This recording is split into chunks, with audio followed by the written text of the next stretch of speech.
Listen to the sound of frost twinkling, to leaves unraveling in the spin of morning light.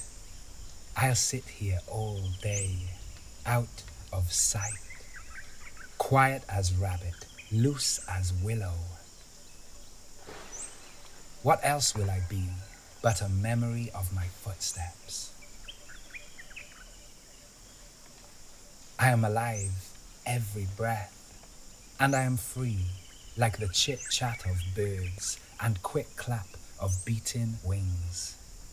In this field, this soon-to-be street, where the tip-tap of woodpecker will become that of door knocker, and street lights will blaze in twilight's quiet face, but they will never soothe, never inspire.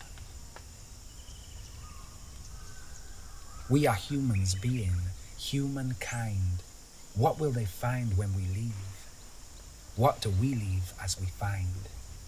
If we believe in the soul of sea, the heart of hill and lungs of tree, our creations will be of mass protection.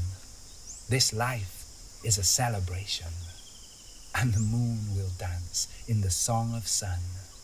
Good things to come, good things to come.